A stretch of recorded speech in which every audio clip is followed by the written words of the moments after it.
दिनै सिमेन्ट सापरि बे senior secondary आरो कलेजावहाय मोनसे फरायसाफोरनि जथुम जादों। बे स्टुडेन्ट मिट जादों। दा बेवहाय गुबुन गुबुन फरायसालिमानिबो फरायसाफोर दङ। लोगोसे दुलाराय बर' फरायसा आफाद सिमेन्ट सापरि दख'रा आरो बिनि थुनलाइयारि गौथुमजों लोगोसे आदब आरो गुन गोनां सोलोंथाइनि सायाव सावरायनाय लादों। मानोना जोङो दुलाराय बर' फरायसा आफादा मोनसे लाखानाय मावथांखि दङ आदब आरो गुन गोनां सोलोंथाइ।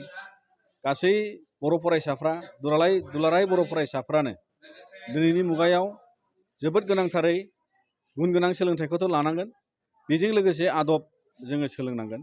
दा बेखायनो जोङो दिनै बेबायदि सावरायनायनि गेजेरजों साफ्रोमबो बर' फरायसाफोरखौ खावलायगोन जाहाथे बे बुहुमाव एबा दानि समाव बे मुगायाव जोङो थांना थानो थाखाय जोङो गोबां रोखोमनि आदब सोलोंनो गोनां दङ। जोंनि ट्रेडिशनेल आदब, जोंनि लाइफ स्किल जि गोदान गोदान आदब आरो गुबुन गुबुन जाय आदबखौ जोङो सानफ्रामबो गाव गावनि क्रिएटिभिटि नलेज गियानखौ फेहेरनायाव फालिलांनो थाखाय बाहायलांनो थाखाय जोङो स्किलनि गोनांथि जायो। बेखौ जों बयबो लानांगोन। अब्लासो जोंनि बे गुन गोनां सोलोंथाइनि मोनसे बाहागोआव जोङो गावखौ गावनि आथिङाव गसंथानो थाखाय आरोबाव साफ्रोम जोङो सुबुं हिसाबै दिनै खामानि होनो हाग्रा सुबुं जानो थाखाय जों जुजिनायनि मोनसे थासारिखौ मोनगोन। दा बेखायनो बावहाय जोङो मोननो हादों गोबां फरायसाफ्रा बेयाव बाहागो लादों, जोबोद मोजां बाथ्रा। आरो बेजों लोगोसे मिजिंथिदों बे सिमेन्ट सापरि ओनसोलाव धेमाजि जिल्लानि सिङाव गासै दुलाराय बर' फरायसाफ्रा बेबादि मोनसे दावगालांनायनि बर' माहारिखौ मास्टार रेस गेरेमसा हारि दानायनि थाखाय जि बिफावखौ लालांगोन बे अरायसम बाख्नायथाव जागोन।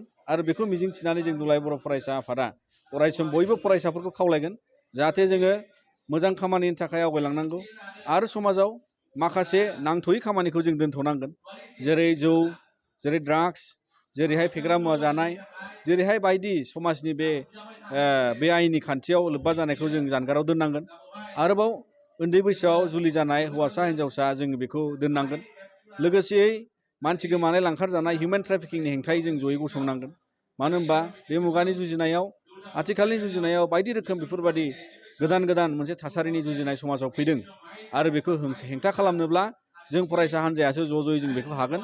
आरो सोद्रोम गेरेमसा बर' हारि दानो थाखाय जोङो बयजोंबो खौसेथियै आरो जुजिलायनायनि गेजेरजों जोङो गावनि गसंथानांगौनि थाखाय गावनि आइडेन्टिटि, राव, थुनलाइ, हारिमु, दोरोङारि बिथिंखौ गसंथानो थाखाय जोङो दिनै खामानि मावलांनांगौ।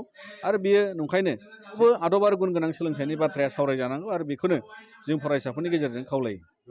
खुंगा 23थि फरायसालिमा थाखो बर' फरायसा जथुम बेखौ सिमेन्ट दख'रा दुलाराय बर' फरायसा आफाद, सिमेन्ट सापरि फरायसालिमा बर' फरायसा थुनलाइयारि आफाद, सिमेन्ट सापरि गोजौसिन गेजेरारि फरायसालि, पश्चिम जनाय गोजौसिन गेजेरारि फरायसालि, पश्चिम जनाय फरायसालिमा, लोगोसे सिमेन्ट सापरि गोजौसिन गेजेरारि कमार्स फरायसालि, बे गासै गंब्रै फरायसालिमाजों लोगो नांनानै दिनै सिमेन्ट सापरि गोजौसिन गेजेरारि फरायसालिनि न'ब्लाङाव सानसेनि हाबाफारिजों जोङो गाजा गोमजायै खुंनाय जादों।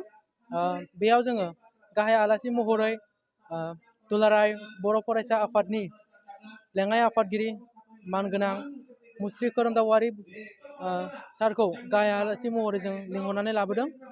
लोगोसे थांखिजानाय बुंथिगिरि महरै जोङो जोंनिनो SB बड' गोजौ फरायसालिनि लेङाइ गाहाय बारग' फोरोंगिरि सारखौ जोङो थांखिजानाय बुंथिगिरि आलासि महरै जों लिंनानै लाबोदों। लोगोसे जोंनि 20थि इन्जुर लाइसि बड'सा आयराखिखौ बेखेवनो थाखाय जोंनिनो सिमेन्ट सापरि फरायसालिमा बर' फरायसा थुनलाइयारि आफादनि गायसनगिरि गाहाय नेहाथारि मुस्रि प्रबिन बसुमतारी सारखौ जोङो इन्जुर लाइसि बेखेवगिरि महरै जों आलासि लाबोदों। दिनैनि बे थाखो बर' फरायसा जथुमजों लोब्बा लाफानानै फुंनि समाव जोङो बर' हारिनि दोरोङारि हारिमु हान्जा सुनाय हाबाफारि जोङो लादों। बेखौ दैदेनदों जोंहा मुस्रि अजित बसुमतारी, बिथांनि दैदेननायजोंनो जोङो दिनै बर' हारिनि जा दोरोङारि मुवा बेसाद बेखौ लानानै जोङो हान्जा सुरदों।